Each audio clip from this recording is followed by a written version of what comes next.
we'll move on to Srinivas Udumudi garu. The paper by Srinivas Udumudi garu is also around the Buddhist texts.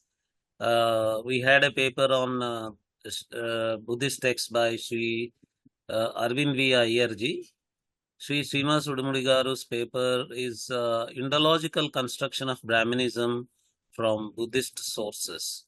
That is the topic. Okay. Yeah. Thank you very much, Dr. Nagaraj Garu, for giving me this opportunity. As you know, I, because of some health issues, I really could not do justice. Yes, I forgot to mention that Srinivas Garu was very badly not well yesterday evening. We were also anxious whether he would be able to recover soon. Thankfully, thank God, he recovered quickly, quicker than expected, and he is still recouping. But I thank him for making his time in that condition also to come to this symposium and present the paper. Thank you very much. Thank you, Nagaraj Garu. I wanted to make sure that if not all my notes, from my preparation for the past 1 week, I thought I'll just present some of the notes. Anyway, there are only 3 words for this presentation, but I think more than 9 people presented about the 3 words. So many of the ideas are already mentioned. So I'll quickly talk about those things which I thought were not mentioned and wrap up my presentation. So the word Brahmanism, initially was created, as you have mentioned, Nagaraj Garu, earlier, as something that would indicate the Vedic Hinduism as against the Pauranic Ithasic, Hinduism of the today. Initially, that distinction was also actually not made. When you go and see the books from the 18th century, you see the word Hinduism used, if at all, if it is used. But by 19th century, it is used extensively. It is only towards the later half of the 19th century that the word Brahminism is used. Of course, though Wikipedia says there was a missionary from the 17th century who first used that word in Spanish, but at least a lot of material that I have seen in the English Indologist publications did not use that word until middle of 19th century.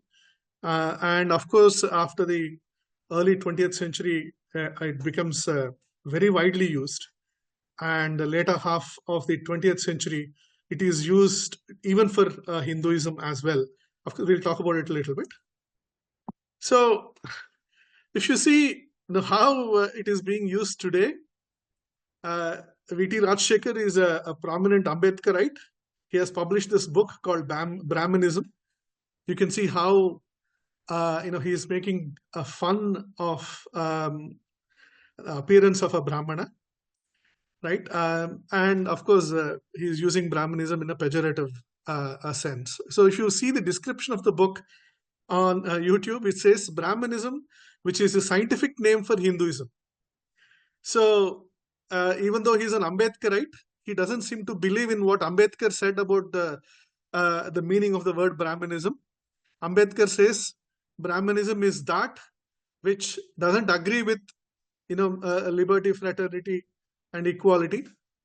So either Mr. V.T. Rajshekhar believes Hinduism doesn't agree with liberty, equality, and fraternity, and thus it can be called Brahmanism, or he is just using Brahmanism because sufficient amount of investment has already been made in creating the negative sense, and now it can be applied to the word Hinduism as well. So we are seeing this more and more.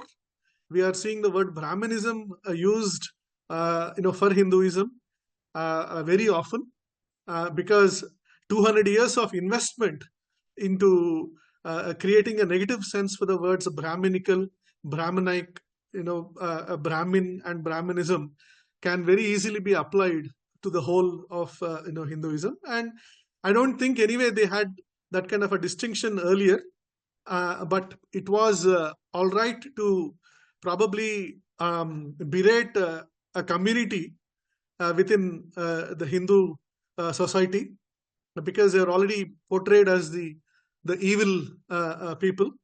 But now it has become okay to portray the whole of Hinduism in the same sense, right? And that is why we see even Sanatan Dharma as a word, which at least I have not heard in my lifetime, being used in the sense that it was used by the DMK people from Tamil Nadu in recent times.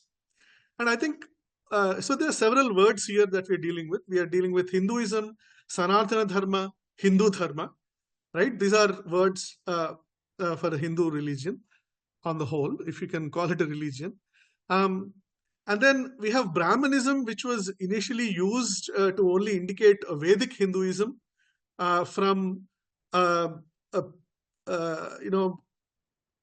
the previous millennia. I mean, before Christ. So sometimes it was also used to indicate the religion of Brahmanas, that is Brahmana Granthas, right? That is a ritualistic religion.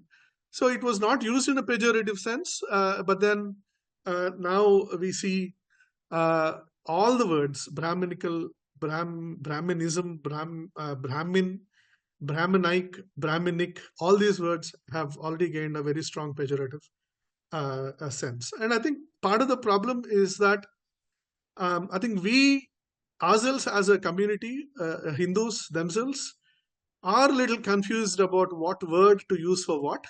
Like, for example, the RSS would say Hindu as a word is a geographical sense, and it is not, a religious. It should not be used in a religious sense. So, which is not how most of us use the word.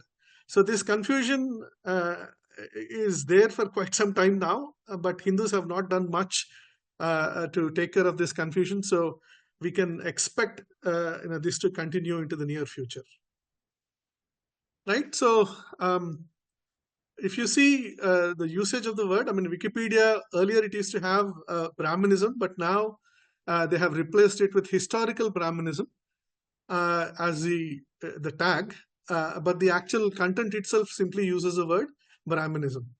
And whatever content it has, I mean, the 3 to 4 paragraphs that it has, it's completely self-contradictory. So it says historically it has been considered synonymous with Hinduism. If you see, the part here where it describes the history, but in the initial section it says the exact opposite, right? So the confusion is there everywhere. So initially, if you see William Jones, from late 18th century, or the other Indologists like A.K. Kumaraswamy or Rice Davids, the couple, Radhakrishnan, or the Buddhist scholar T.R.V. Murthy, if you read their books, they would mostly use the word Hinduism to mean Vedic Hinduism, but sometimes they would use Vedic Hinduism. Sometimes they would use Vedicism, and then in the brackets they would put parentheses, they would put Hinduism. So, but so there's a group of Indologists, who would use it interchangeably. But now Ambedkar, R.S. Sharma, D.N. Jha, Gail Lombard, Kancha Ilaiah, these people are very clear about how they want to use the word Hinduism and where they want to use the word Brahminism. So here you can see this is a book by Gail Lombard, Buddhism in India, Challenging Brahminism and Caste. Right.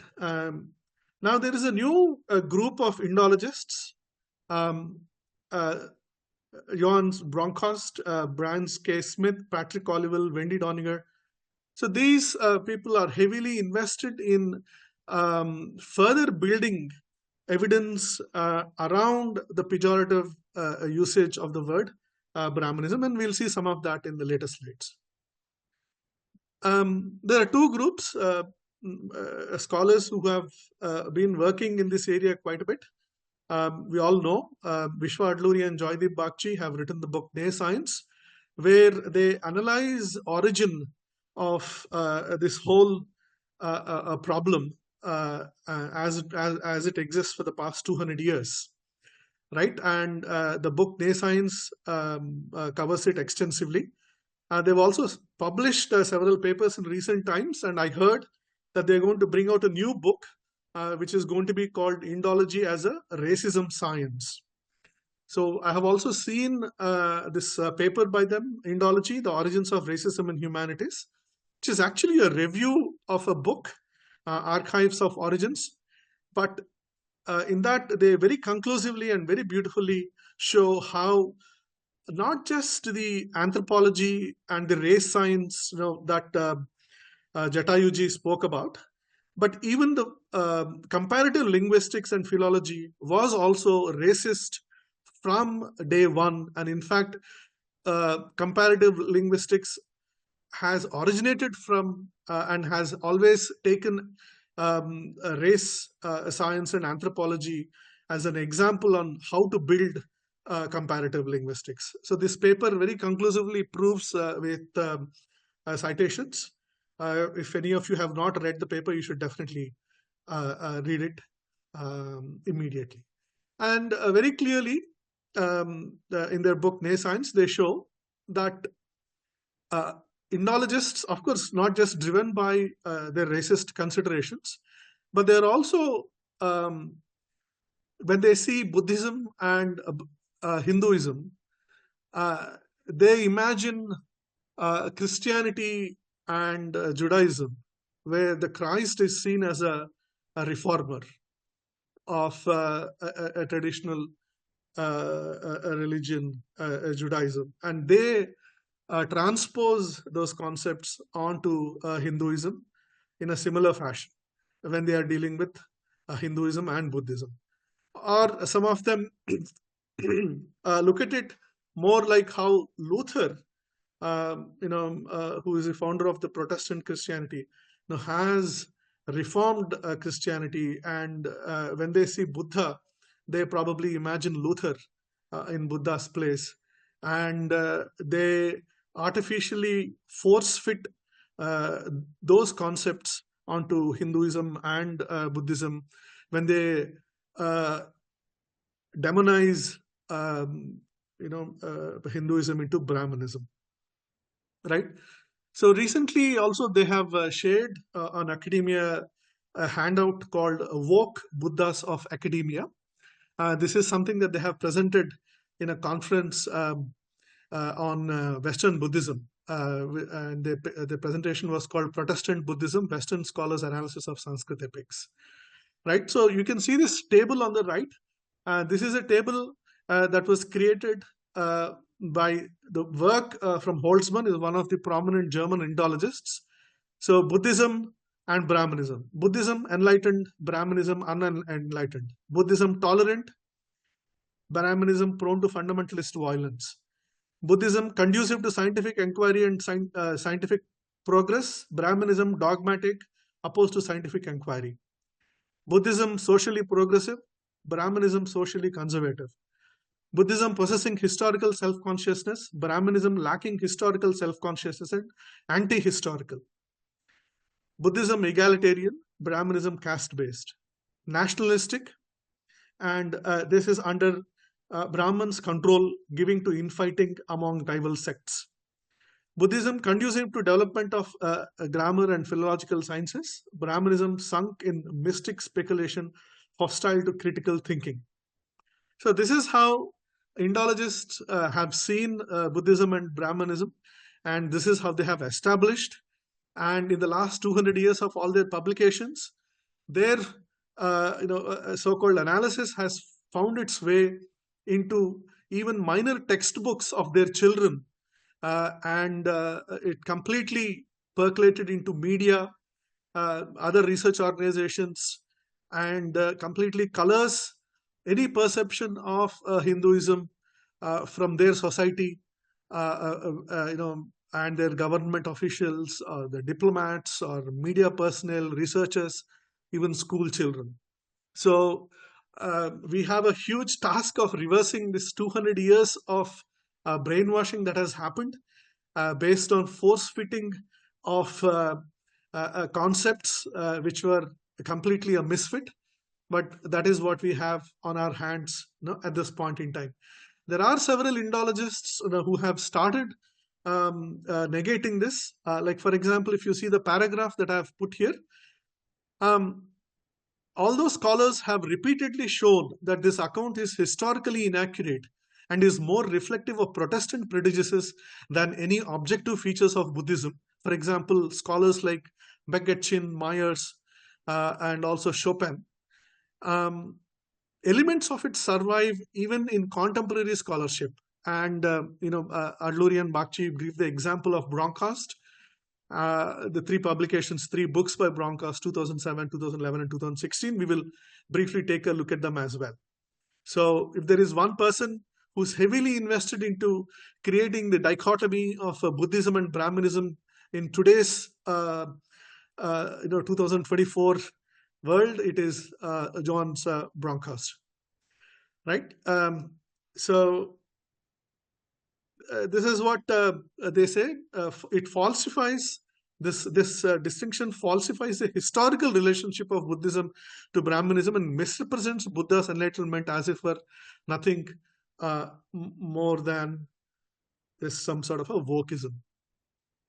So the Ghent school, led by Professor S.N. Balagangadhara and many excellent researchers, some of them have actually spoken today as well in this conference symposium. So this is one screenshot from Swarajya magazine from an interview where Professor Balagangadhara says that Brahmanism and other isms are inventions of or concoctions of Western Indology. So not only Brahmanism, but even the words Hinduism and Buddhism, according to him, are concoctions which have no real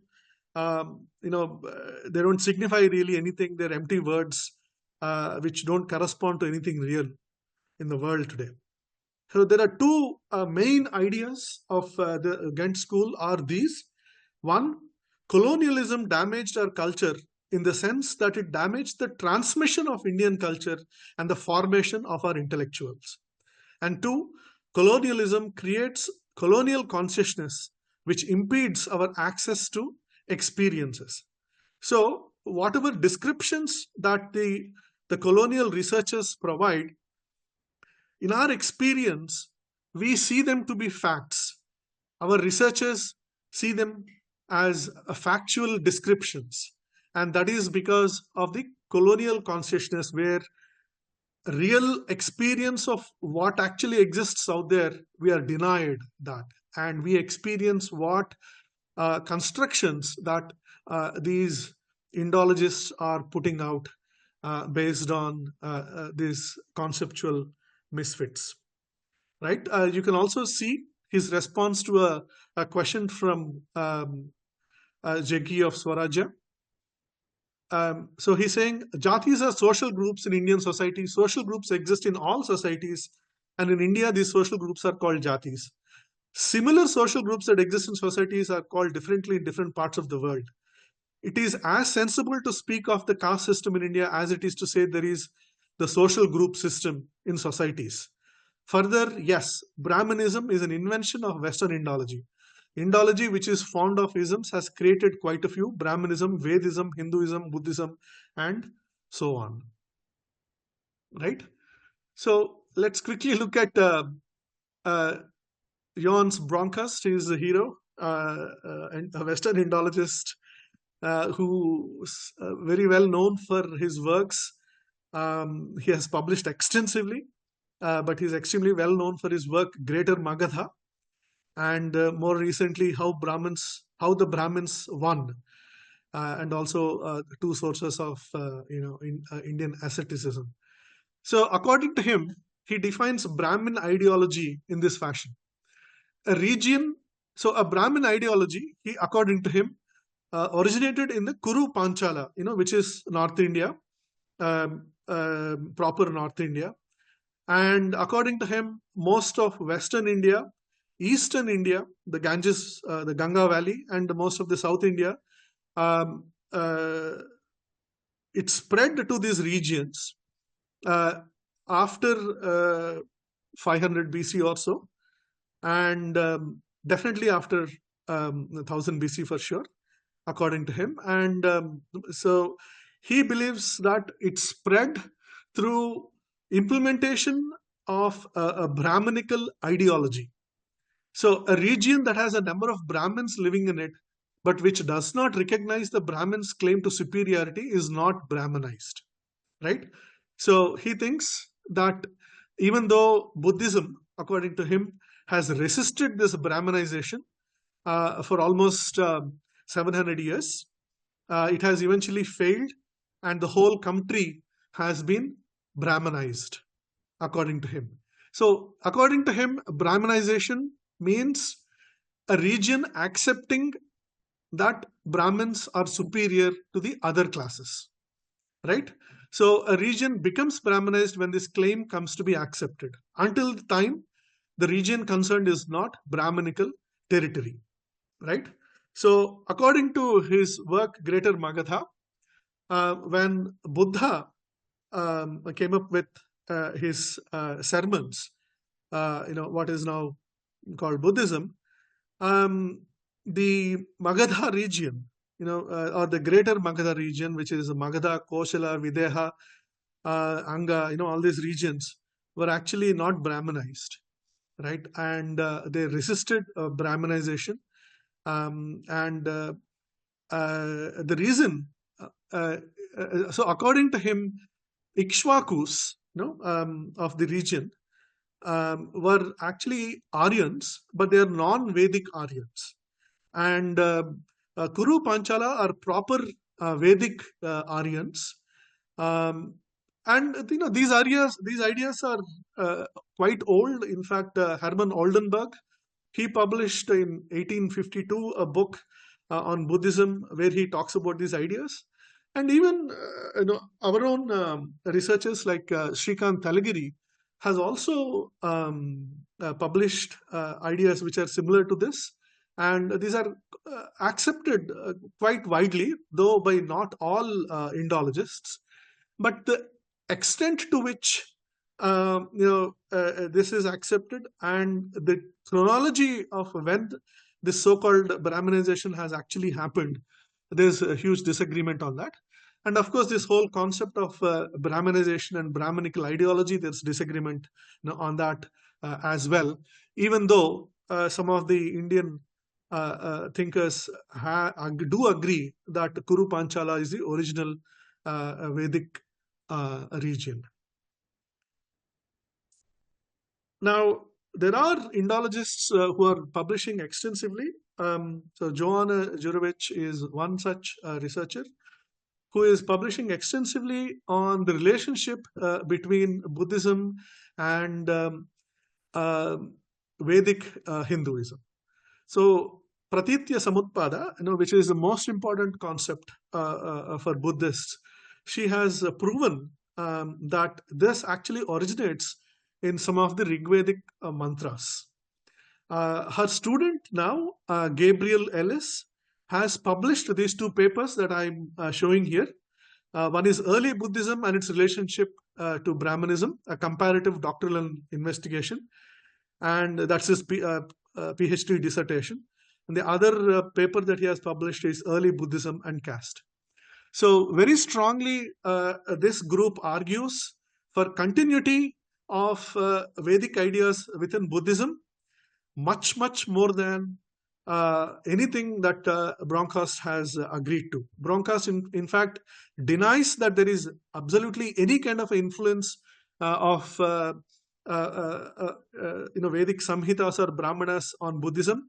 And in fact, he, along with many other Indologists like Olivelle, nowadays place most of the Vedic literature, like Upanishads and even Dharma Sutras, and most of the other literature including Pratisakyas, Anukramanikas. Most of this they place it after Buddha. In fact, they give a chronology of somewhere between 300 BCE to 100 AD as the time frame when most of the Upanishads were actually composed, which is ridiculous. There's absolutely no doubt about it.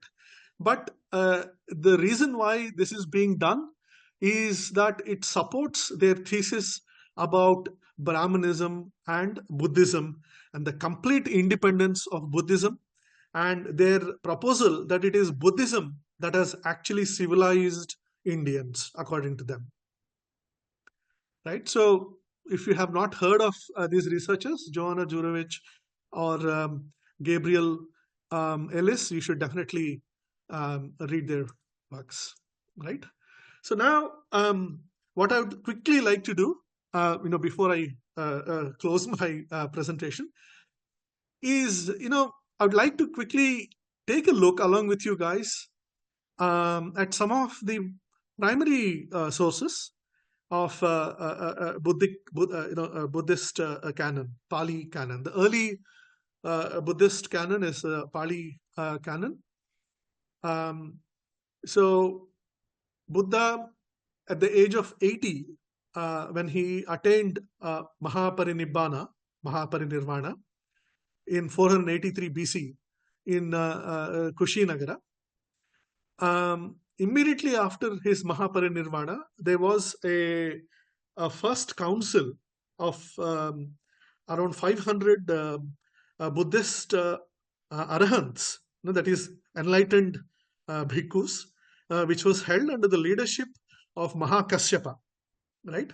And they recited amongst themselves the whole of Vinaya Pitaka, Sutta Pitaka, and Abhidharma Pitaka. So, as some of you may not know, so let me quickly explain. So, the Pali canon is divided. It's called the Tripitaka. It's divided into three sections. Vinaya Pitaka is basically the discipline, the rules and regulations to be followed by all the monks and nuns in their viharas, right? So that is divided into three subsections again: Sutta Vibhaga, Khandaka, and Parivara. So within Khandaka there is Mahavagga and Chullavagga.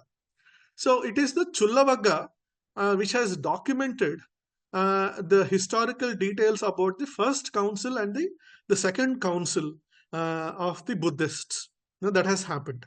So first council happened in 483 BC. Second council happened exactly after 100 years. And this happened, I think, in Vaishali, or probably in near maybe Patna. But this happened exactly 100 years after Buddha's Mahaparinirvana, which is in 383 BC. So according to Chullavagga, we get these details. The second section about the Pali canon is Sutta Pitaka. Sutta Pitaka, basically these are dialogues, right? These are dialogues. So the conversations which Buddha has had with various people who have visited, the sermons that he has given, and also some of the senior bhikkhus and arahants of the Buddhist order, whatever sermons they have given, that has also been documented into Sutta Pitaka. So Sutta Pitaka itself again is divided into 5 sections. Digha Nikaya is all long dialogues. Majjhima Nikaya is all medium-sized dialogues. Samyutta Nikaya is basically organized as per the subject matter. Anguttara Nikaya is basically expanded further additional groups, and Khuddaka Nikaya basically smaller dialogues, very small dialogues and sayings, which itself again is divided into 15 divisions. So Dhammapada, which is a very famous book about the teachings of Buddha, is part of the 5th section of the Sutta Pitaka, and it is the second subsection of Khuddaka Nikaya. Similarly, Sutta Nipata, which is also a very famous collection of suttas, 2.5.5, that is also part of the Khuddaka Nikaya, right? So the Jataka tales, which we all know, again, is also part of the Sutta Pitaka. The third section of Pali Canon is Abhidhamma Pitaka. Abhidhamma Pitaka, basically, it's pure philosophical content, right? So now, the reason I'm giving you all these details is that I'm going to take a deeper look into Digha Nikaya, which is a collection of longer discourses. So Digha Nikaya has around 34 dialogues, right? And why am I choosing Digha Nikaya? I want to give some explanation a little bit.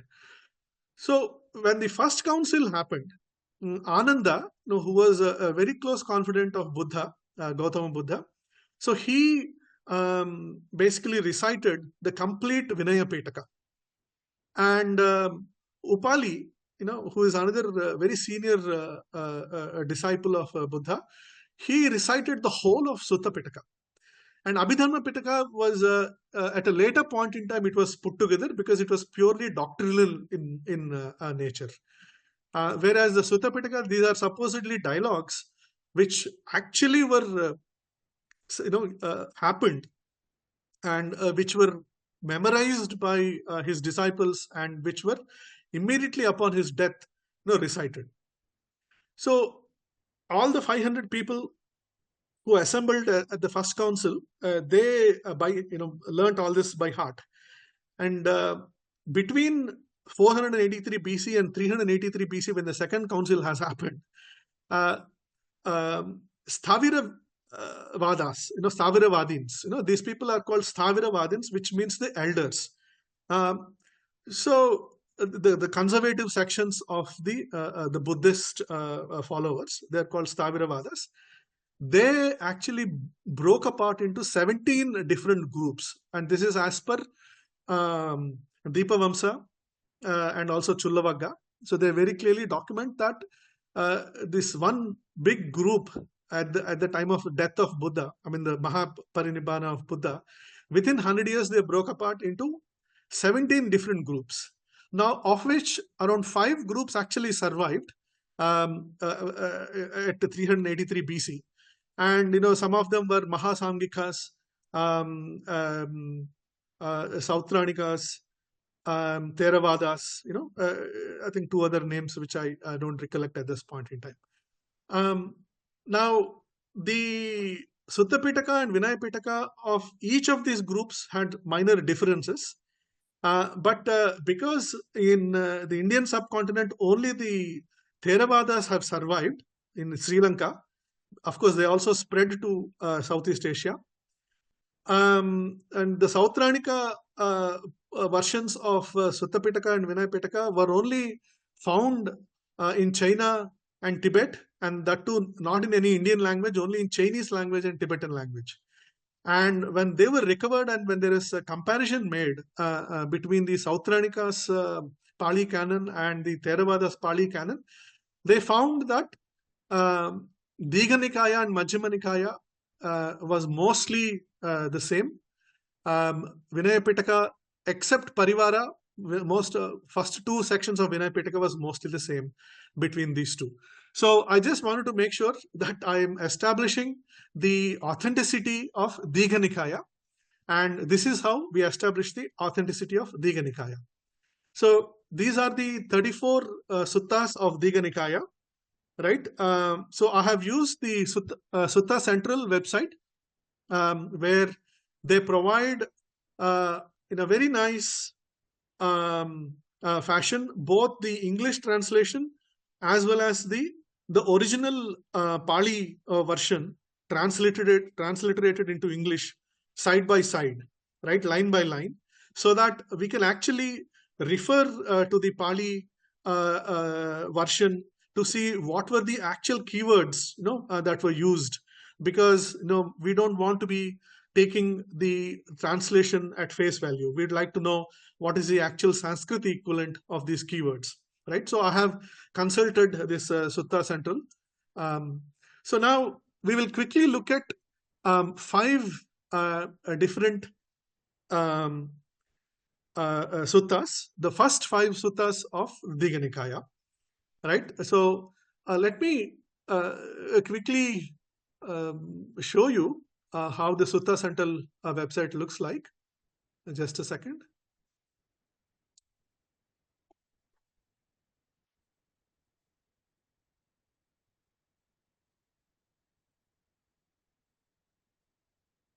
Okay. So are you able to see this, Nagaraj Garu? Hello? Yeah. Yeah. Okay. So you can see this is Sutta Pitaka, Vinaya Pitaka, and Abhidhamma Pitaka. If you go to Sutta Pitaka, this is the Digha Nikaya. If you go to Digha Nikaya, we have three main subsections, and within that, we have further sections, and this is the Brahmajala Sutta, this is Samanna Phala Sutta, Ambatta Sutta, Sonadanda Sutta, and Kotadanta Sutta. So these are the five suttas we're going to take a look at. And if we take a look at this, English and Pali side by side. So here is the English translation, here is the equivalent Pali translation, right? So let me go back to the presentation, right? So I have actually read through these dialogues. They are really, really long dialogues. So we will not go through the dialogues, but I have quickly put down the important points that I have noted while analyzing these dialogues, right? So what are we looking for in these dialogues? We are looking to counter the statements made by Bronkhorst and other Indologists. And what are the statements they have made? That one, the society of the greater Magadha was absolutely non-Vedic in nature. There was absolutely no influence of Vedic literature on Buddhist ideas. In fact, it's the other way around. That's one of their ideas. We want to counter that. That Buddhism and Brahmanism, according to them, are in a conflict, right? And they're very strongly negatively oriented to each other, right?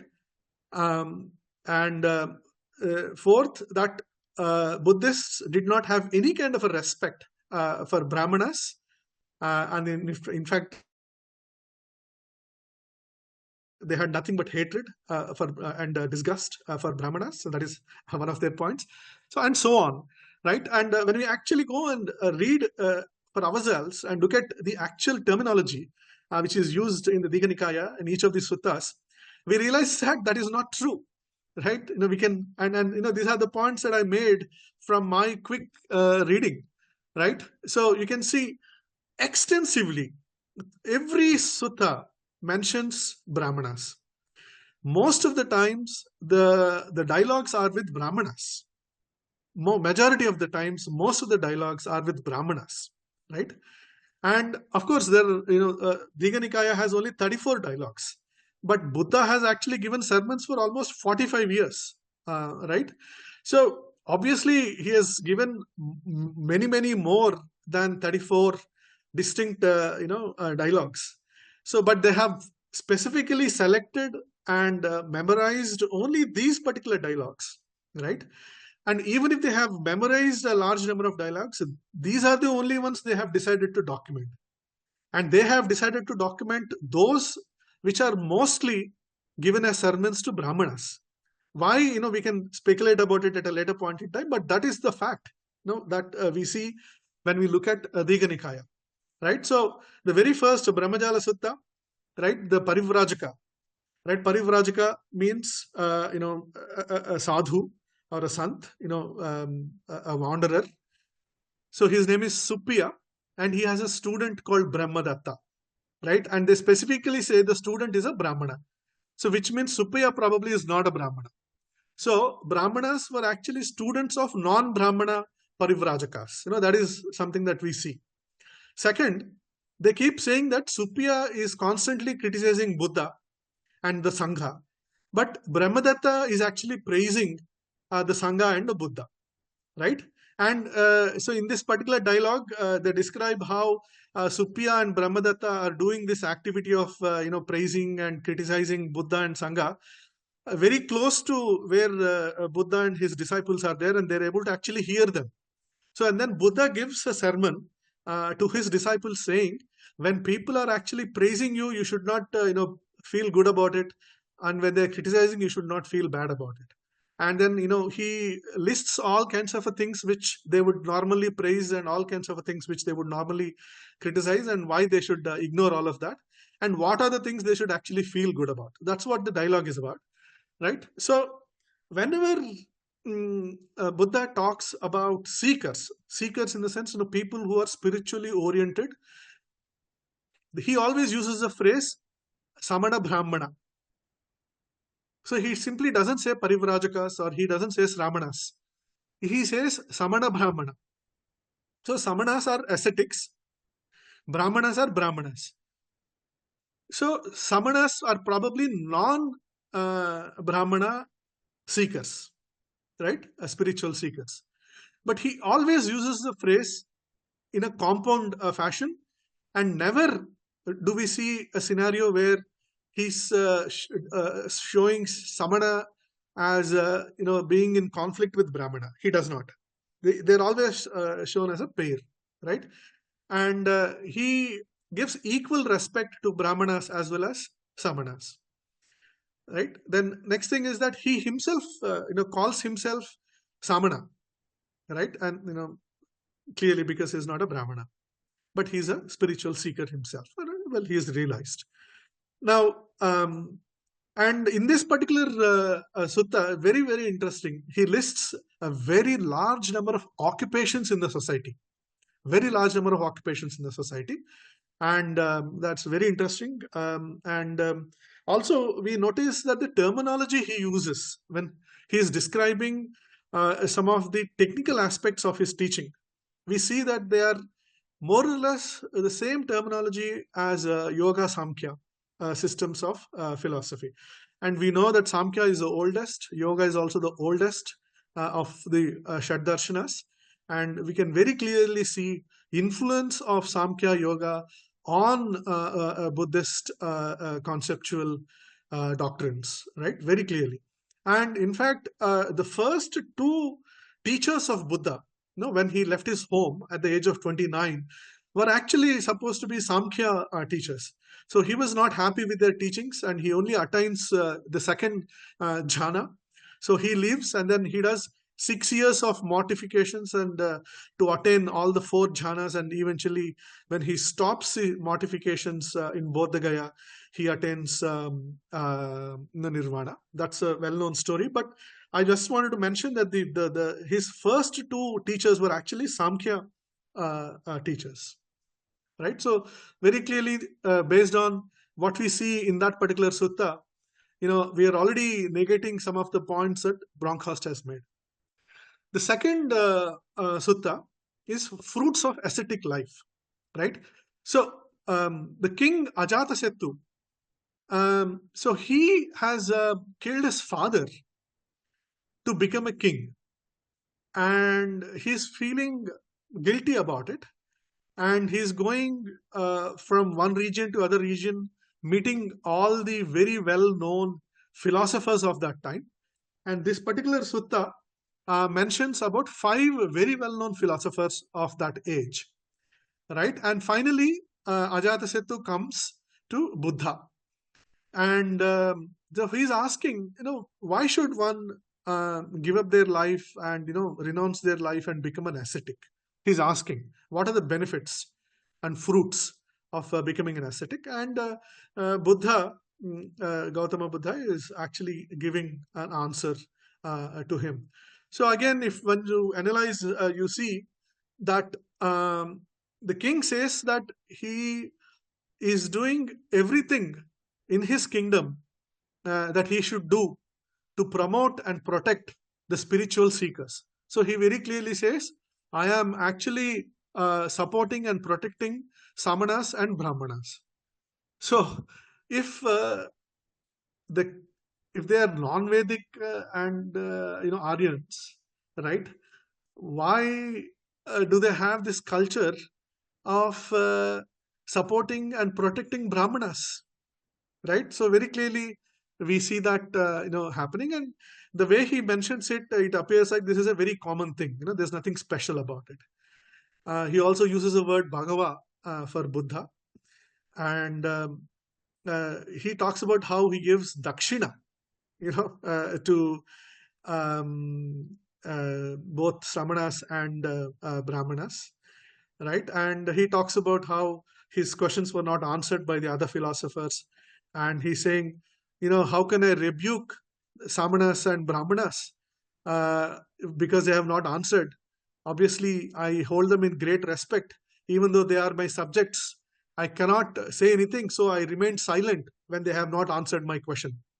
So, even though he's a big king, Ajatasattu is one of the greatest kings, he has so much respect for common spiritual seekers, samanas and brahmanas, that he is actually not even rebuking them.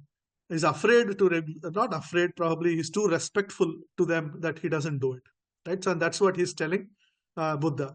So, where is that, coming from? Right?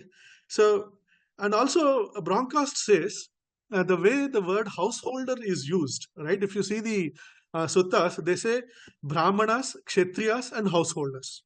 They don't say brahmana. In many of the dialogues, they don't use the words vaishya and sudra, vessa and suddha. They don't use. Of course, they do use in some of the other, but many of them, they simply use brahmana, kshatriya, and householder. But very clearly here, householder as a word, is being used to describe all these people of various occupations, right? So it shows that he's actually means Vaishya Sudra only. And I think in those days, most of the professions were actually Vaishyas, and Sudras were actually personal, servants. Okay, so we move on to the next sutta, which is the third sutta. It's called the Ambatta Sutta, right? So here, there is a very well-known Brahmana Pandit by the name Pokharasati. Pokharasati. He's a very well-known Brahmana Pandit, and he hears about Buddha coming to their part of the country, right? And then he asks his a student, Ambatta, to go and check out Gautama. And he says, you go and ask him questions to see if he really has the kind of a knowledge that everybody's saying he has, and also see if he has all the 32 marks which so-called uh, the world conqueror is supposed to have. Which the Gautama Buddha was supposed to be a world conqueror, right? Because he has these 32 marks. So he's sending his disciple to check out Gautama Buddha. So when you see the descriptions of what is happening, see, they say Ambatta goes on a chariot which is driven by multiple mares, right? And he takes along his other disciples of the Guru. So Brahmanas are in a very good condition in these countries, right? And they're quite well off, if they have a chariot which is driven by multiple, horses, clearly, right? And then what happens in this is that Ambatta, when he meets Buddha, he behaves in a rude fashion, right? And Buddha notices that, and he makes a comment to his students saying, why is this guy behaving in this rude fashion? And this student, Ambatta, becomes very angry with Buddha, and he calls Buddha primitive people. He says, you Sakyans, you are primitive Jati people, right? So he says, Ibhasanta samana na brahmane sakkaranti, na brahmane garum karonti, na brahmane mananeti, na brahmane pujanti, na brahmane apachayanti. So he's basically saying your Sakyans are basically primitive people who don't know how to respect, honor, revere, worship, and venerate Brahmins. Right? So Buddha gets really upset, because Buddha didn't really mean to insult him. In fact, Ambatta was the one who was not behaving in a proper fashion. Because when Buddha is sitting down, Ambatta is actually walking around and speaking with Buddha and not even looking into the eyes of Buddha when he speaks. So when Buddha makes a comment, he calls him primitive. And then he doesn't stop at that. He goes on to call the whole of Sakyans primitive, because at some point in time when he went to the Sakya kingdom, it seems some of the royal uh, people from the kingdom, they were talking among themselves and they did not offer him a seat. They were laughing among themselves and talking among themselves. They didn't see him and they didn't offer him a seat. So Ambatta says this: Bho Gotama, there are these four classes: Kshatriya, Brahmana, Vaishya, and Sudda. Three of these classes, Kshatriya, Vaishya, and Suddas, in fact, succeed only when serving the Brahmanas. So he's saying you are a Kshatriya and you can only succeed, and you and your people, the Sakyans, you can only succeed if you respect, revere, venerate, and whatever do for Brahmanas. And because you guys don't know how to do it, you are obviously primitive people. So like this, he insults him three times. And then Buddha's students, disciples get really angry. How can he call Buddha primitive in front of everybody? So then Buddha decides, so let me teach him a lesson. So this guy is really proud of his birth as a Brahmana, but he doesn't know the first thing about what it is to be a Brahmana. Arrogance is not a quality of a Brahmana, but he doesn't even know that. So Buddha decides to teach him a lesson. So he asks him, what is your lineage? So he says, I am of the Kanha lineage. I think it's a Kanva lineage. So I belong to the Kanva Maharshi lineage. So then Gautama Buddha tells him a story about how Kanva Maharshi was actually born to a slave girl owned by Sakyans, right? And he says Kanva Maharshi was born as a dark-skinned person, and he was so dark that some people thought, even if they wash him again and again, he's not becoming lighter. And Kanva Maharshi would cry, saying, why don't you throw me away? I'm so dark-skinned, and everybody else is light-skinned. So Gautama Buddha is actually talking about how Kanva Maharshi is born to a dark-skinned slave girl, and he himself is dark-skinned, right? And he says Kanva Maharshi was, and all this was under Ikshvaku, long time ago. Because they show their lineage, Buddha and the Sakyans, to Ikshvaku. They belong to the Ikshvaku Vamsam, right? Same as Sri Rama. So, but if you read, it's very shocking, and the whole thing. It's very long. I definitely ask you to go to Sutta Central to read. But what he's trying to do there is trying to teach that birth is not important. One can actually become a great sage even if one is born to a dasi. Your so-called lineage is not a pure lineage, right? So don't be too proud about your birth. And he's also saying that Kshatriyas are higher than Brahmanas. And he gives a logical, rational argumentation to prove that Kshatriyas are actually higher than Brahmanas, right? But then he shows that Kshatriyas don't mind learning and from Brahmanas and respecting Brahmanas. And he says that what happened in the Sakya kingdom was a minor thing, and Ambatta has actually made a mountain out of a molehill. And he gives the example of Brahmamuni Sanat Kumara, saying Kshatriyas are superior, but one accomplished in knowledge and conduct is always the first among the gods and humans. So it is, even though birth-wise Kshatriyas are superior, he's saying it is only those people who have knowledge and have excellent conduct who are the first among gods and humans. And he is actually giving example of Sanat Kumara, actually saying this, right?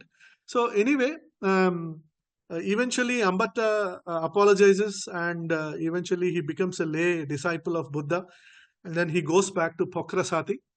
Pokrasati, when he hears about all of this, is really, really angry. he shouts at Ambatta and he comes running to Buddha. Buddha makes him wait, and after some time, Buddha meets him and he apologizes. And Pokharasati is a very well known Brahmana scholar. He also becomes a lay scholar. He doesn't become a bhikkhu, but he becomes a lay scholar, a lay follower of Buddha. And almost every other sutta mentions Pokharasati and the fact that he has become a lay follower of Buddha. Dr. Nagaraj, how much more time do I have?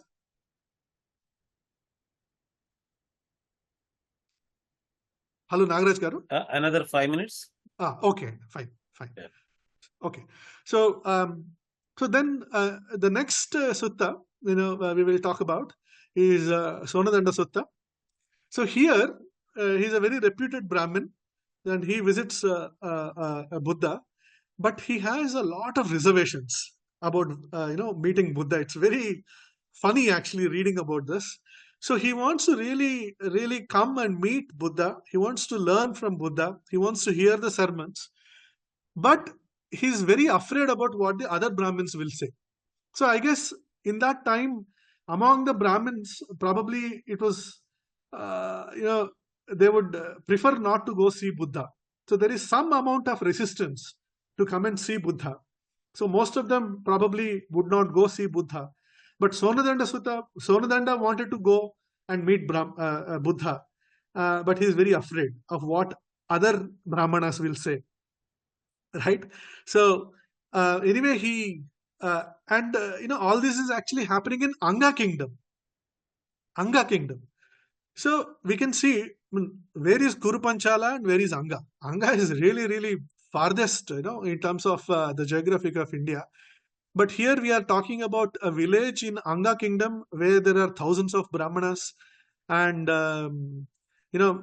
visiting, and there are a lot of Brahmanas who live there, right? So clearly the Brahmanas were everywhere, during that time in all parts of the country, very clearly seen here. And also we learn again and again, when he talks about Brahmanas, he talks about how these Brahmanas are living in, let's say, a particular kingdom like Anga or Videha or Kosala, or any of those kingdoms, and how they're living in big houses with huge tracts of land around the houses, and even double-storied house. Here, actually, in this particular house, he shows how Sonadanda is actually living in a two-storied house. So he shows how his guru is actually sleeping in the first floor, and Sonadanda, without his guru knowing, very quietly comes to see Buddha. Right? And he describes how there is a pond next to the house where Buddha and his disciples come. And Sonadanda actually has a cook. He is not even cooking for himself. He actually has a butler and basically a helper in the house. And he takes his help to cook some things and take to Buddha. So we are seeing that Brahmanas are in a really well-off condition, and they hit, the suttas talk about how they are endowed with land and big houses by the kings of these so-called non-Vedic Arya kings, right? But the only thing, of course, for this Brahmana is that he's insecure about his status. So he's thinking, if I go to Buddha and Buddha asks me a question, I don't know the answer, what will other people think? And he says, if Buddha asks me a question, I don't know the answer, and everybody sees that Buddha knows the answer, and he gives me the answer, and my reputation will decrease. And if my reputation decreases, my income will reduce. So my economic condition will be affected. So should I take the risk of actually going and seeing Buddha? So, so this description is very funny. How this particular Brahmana is very worried about his economic condition, but still he cannot resist going and seeing Buddha. So when he's actually seeing Buddha, he's constantly thinking, I hope he asks me a question which I know the answer for. I hope he asks me a question which I know the answer for. So Buddha notices this and he asks him, okay, so who do you call a true Brahmana? And then he's very happy. He says these are the 5 conditions which need to be satisfied, for this person to a Brahmana. And then what Buddha does is that, okay, if you remove this one condition, can you still call him a Brahmana? If you remove this condition, can you still call a Brahmana? If you so like that he removes. And the third condition that he removes is you're born into a Brahmin family, right? 7 generations on both sides. Only then you are a Brahmana. He says, well, what if you are not? But you have all the knowledge and you have all the right conduct. Then he says, yes, you're still a Brahmana. So in this particular dialogue, he is trying to make Sonadanda talk about what it is to be a true Brahmana. But it's very funny how Sonadanda, when he is leaving, he tells Buddha that, see, Buddha, I have become your follower going forward, but I cannot openly declare that. So whenever I am on the street and I see you passing by, I will, take off my turban. Please understand that I am bowing to you. I will maybe stand up. Please understand that I am paying my respects to you. Like that, he is giving some of the signals that he would do, and because he cannot openly respect Buddha. So clearly, we can see that there is certain amount of a competitive spirit between the Brahmana Pandits and the Buddhists, no doubt about it, because they are teaching competing spiritual sermons here to devotees or disciples who could choose whether they want to come to the Brahmanas or whether they want to go to Gautama Buddha, right? And the final one is the Kutadanta Sutta that we will talk about today. So this is again in Magadha kingdom, and we are talking about how the Brahmanas are living in Magadha kingdom, and the endowment of the house where he is living, a huge property, is by King Bimbisara, right? And even Pokrasati is also mentioned here as supporting this particular Kutadanta Brahmana. But in this particular sutta, the Kutadanta Brahmana is actually asking Gautama Buddha for advice on how to conduct a yajna, a Srauta yajna. So this shows that Gautama Buddha is even knowledgeable about this Srauta yajnas, right? And he's actually giving advice to Kutadanta on how to conduct the yajna. But of course, the final advice that he gives is that instead of actually sacrificing all the animals, if the sacrifice is done with ghee, oil, butter, curds, honey, and molasses, that is as good as actually killing all those animals. And he gives an example of how a very great Kshatriya called Mahavijita has actually done this in the remote past. So he gives examples of how, even within the Vedic people, there were some who believed in not killing animals, and some people who believed in killing animals. Right? So some of the Twitter Hindus, trads, so-called, we see today, who are Shaktas, berate other Hindus, Vaishnavas, when they say that, they're against animal sacrifices. They behave as if animal sacrifice, has to be done, but by everybody, and because, the in Vedas, all sacrifices were actually animal sacrifices. But this particular sutta, it clearly shows that that was not always the case, and there were maybe a certain sampradayas even within the Vaidika where they did not actually kill the animals. And in fact, even Dayananda Saraswati of Arya Samaj also says the same thing. But of course, we can agree to disagree on this particular aspect here. But in this particular sutta, Kotadanta actually listens to Buddha and goes and actually performs the sacrifices from then onwards without actually killing the animals. So they would actually collect all the animals, they would tie them to the sacrificial poles, and then they will release all the animals once the yajna is over. So they describe how, based on Gautama's advice, this is what is being done. So, what are the preliminary conclusions? This is my last slide, Nagaraj Garu. So, what are the preliminary conclusions that we could come to? So, there is evidence even in the. I have only talked about first 5 in the chronological, not chronological, the numerical order, only I've taken the first five. I have not chosen the five. I've actually simply taken the first five suttas within the Digha Nikaya. And in all five of them, we have seen evidence very clearly showing that even the so-called greater Magadha regions like Magadha, Kosala, Videha, Anga kingdoms actually having wide presence of Brahmanas being respected by the royal class, they're being endowed with big houses, huge tracts of land, right? They are in a very well-off condition. They have their own butlers, they have their own chariots, very well-off condition. And also we hear about how the kings are actually employing purohitas. This is a point specifically made by Broncos, saying that how do Brahmanas establish their Brahminical ideology and Brahmanized kingdoms? So what he says is that because Brahmanas are realizing that their sacrifices are no longer valued, Brahmanas have started, impressing upon the kings of their other skills, like for example, giving advice on how to run a kingdom. And it is for this reason that kings have started taking Brahmanas as Purohitas, even though they have stopped doing Shrauta Yajnas. So this is what Bronckhorst says.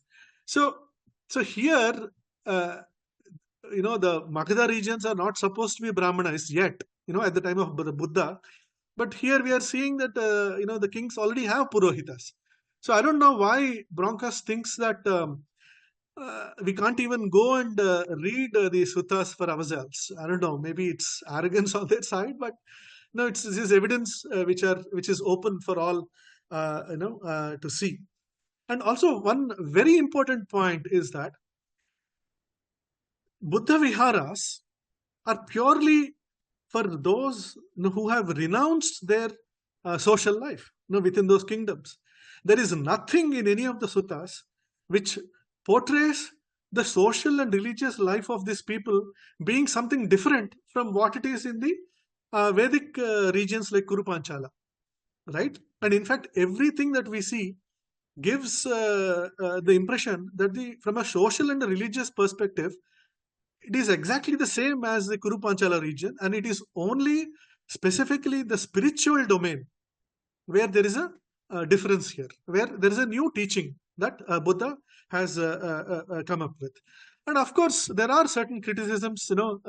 Buddha criticizes birth-based Varna Jati system. He criticizes Brahminical, so-called Brahminical, arrogance. And but very clearly, he shows by the selection of the suttas, he doesn't show all the Brahmin as arrogant. He only shows one of the Brahmins as arrogant, and he has shown Brahmins in a very as knowledgeable people. People were very liberal. No, one of the Brahmanas is actually listening to Gautama Buddha, and he has changed how he has done Srauta Yajnas. That's his liberality. I don't know what else could be liberal if that is not liberal, right? So he portrays Brahmanas in a very positive light, and he shows great respect for Sramana Brahmanas, and a vast majority of his Sishyas were also Brahmanas, right? And the questions, of course, we have is, why do these suttas mention Brahmanas again and again? My thinking is that, see, these sutras are being written down by the students of Buddha after he has attained Mahaparinirvana, and these sutras, their direct disciples already know, or even the other disciples already know. But it is, these sutras will be read or given as sermons to people of other regions across the country, right? So now what they are trying to impress upon these other people of regions, where which are not Vaidika yet, or maybe even Vaidika regions, is that, see, Brahmanas themselves in our kingdoms have actually accepted our teachings. Some of the great Brahmanas and respectable Brahmanas have accepted our teachings. So they are trying to use that for propaganda value, right? Just like, for example, Isha Jaggi Vasudev, he would go to Harvard University, and we will see videos of how he's debating with, the professors in Harvard University, right?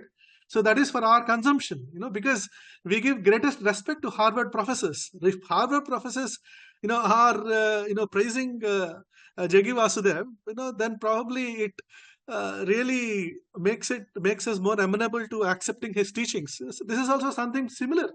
Brahmanas have great respect across the country, in the whole of India, and by showing that Brahmanas themselves are accepting the teachings, they are trying to create the positive environment for spreading their teachings across. So, which shows that the kind of a respect they have and the respect Brahmanas demanded across the country in those regions, including Greater Magadha, right? Including Greater Magadha. So these are some of the points. There are many more points which Johan's Bronkhorst makes, which I think can be really negated. And such kind of a work is already being done by other groups like Joanna Jurovic. But I think I wanted to make some presentation here today to show this whole Brahminism versus Buddhism conflict, is just racist Indological propaganda. Thank you very much. Thank you very much, Srinivas Garu. It was a very well referenced paper. You were able to take us to the website of suttas. Incidentally, I too use it very frequently. So I was feeling very familiar. Yeah. Now, I found a lot of interesting things, because when they talk about how Brahmanas are very knowledgeable, right? So they're talking about how they are very knowledgeable in all the three Vedas. They know Vyakarana, they know Nighantu. So they are listing Vedas and Vedangas. But the names they use for Jyotisha are very different. But most importantly, they use a word which is Panchama Itihasa. Panchama Itihasa or Itihasa Panchama. I found that very interesting. I mean, it's almost like we say Mahabharata is a Panchama Veda, right? So they are using this word Panchama to act for the word Itihasa. So there are a lot of very interesting things which I'm discovering when I go to this website, and which is giving an insight into some of the conditions of that period, even on the Vedic side. Yeah, when we were actually discussing the category called Western Buddhism, the other distinguishing category was traditional Buddhism. And nowadays I'm studying on social media the response by the Thai, Sri Lankan, and other countries where traditional Buddhists are living their traditional Buddhism towards what we today call Neo-Buddhism, Navayana. Yeah. There are Quora questions by Indian forums about what is their response to Navayana. And every time the response is negative. They say that our attitude towards Hinduism is not as negative as the Navayana Buddhists. Correct. We don't like Navayana Buddhism for that particular reason. We are not actually negating Hinduism in our approach. And these are the answers from the current living young traditional Buddhists from all those countries. Yeah. So that continues from that time. It is not that, originally there was no conflict, but today among traditional Buddhists also some conflict has been created. No, this conflict aspect is only from Western side. And also when Harikiran Garu was suggesting the category Western Buddhism, I was also suggesting that we have to distinguish again within Western two categories. Western Indologists studying Buddhism are different from Western Buddhists. Buddhists, of course, yeah. Western Indologists studying Buddhism may claim that they themselves are not Buddhists. Of They course. are just Indologists and have no religion at all. they are non-religious scholars. Yeah. For example, this Johannes Bronkhorst, in most of his papers and talks, claims that he is non-religious, and very interesting expression that he used is our Enlightenment forefathers. Okay. The word forefathers was very interesting for me. Yeah. Yeah. A Chinese using forefathers, or a traditional Greco-Roman scholar, pagan scholar of Greece or Rome, or a traditional Egyptian pharaoh time scholar using forefathers would be very relevant. But enlightenment is just a few 100-year old, and he thinks that he has got some forefathers. No, see, doctrinal conflict is something very common. I mean, even within Vedanta, there is so much of conflict, right? So that is obviously to be expected.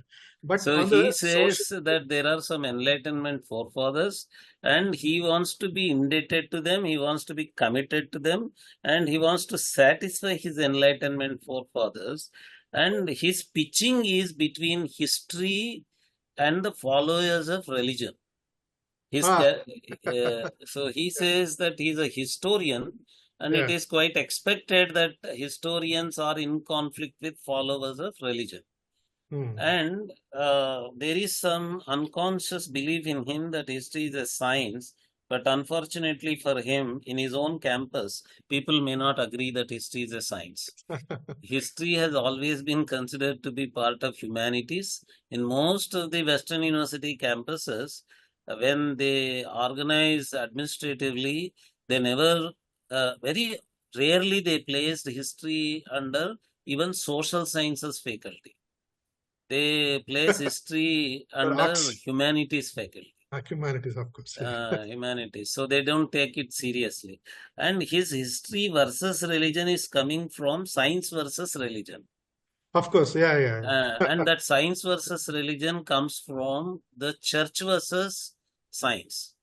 yeah, yeah, So that whole history, he is using the word enlightenment age.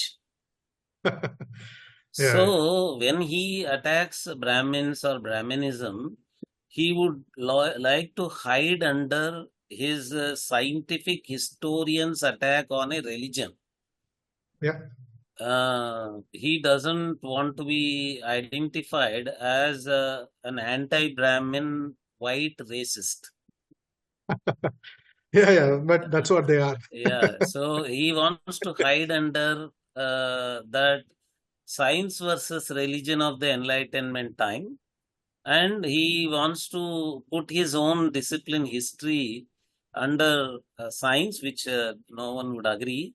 And he says that as a historian, he is bound to be against religion. So that is his way of looking at things. So his, but obviously they have their own political agenda. If you look at the way they write their articles, every time in Indology discussions, they say, "Oh, please don't bring politics here. Please don't bring politics here."